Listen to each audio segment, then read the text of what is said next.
Alright, so now we're down in Texas and we have some cold front situations, and the problem being is that what's going on here, the water is actually in the mid to low 50s in the morning and climbing to 60. So in the morning they're really tight to the cover, and we're finding them in flats off riprap walls and stuff like that, but they really want everything downsized. So we're out today and we're using the Power Team Lures Texas Rig Jig.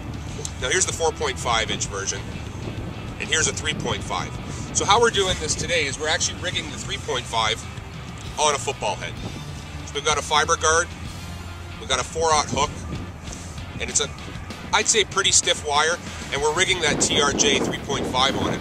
And we're working it basically casting out on the flats. What we're looking for is cover, working it super slow. The nice part is with this bait, it's actually neutrally buoyant, and it's got a lot of scent, so the claws are actually sticking up in the attack position, and when you work that football head, we're getting it to go back and forth. Alright, so I'm trying to basically find a setup to work this specific technique that'll work for everybody. And I've played with a few rods, and I've actually settled on the Shimano Cumara 711, part of the Reaction series, but it's actually a heavy cranking or big swim bait. It's got a lot of power and backbone, and I kind of need that to work that bait properly but have a soft tip on it to be able to set the hook.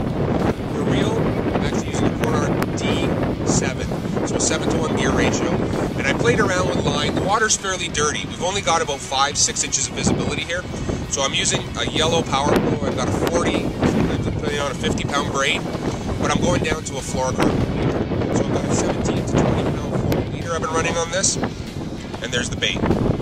So what we're basically doing is casting it out there, letting it hit bottom, letting it sit for a bit, and that's the big trick. When the fishing is slow, let your bait sit still. Don't be in a hurry to move your bait. After you get it down there, leave it down there for 10-15 seconds, shake it a little, drag it forward, and we're fishing over grass, over the rocks, like I said, and in the trees. The slower, the more patience you have, the more bites you're going to get. You're not going to whack 50 fish a day doing this. But you know what? With this bait, you've actually been able to put in good numbers, smaller baits on cold front days. We tried flipping big baits and we just couldn't get it done. And you know what? It's all about numbers when you come out here.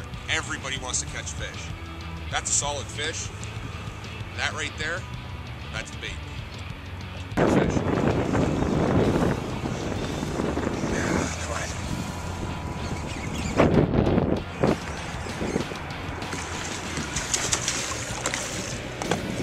Come on.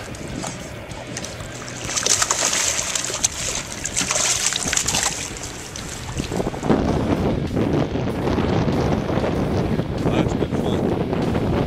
It could be slow, it might be painful, but it's way better than catching nothing.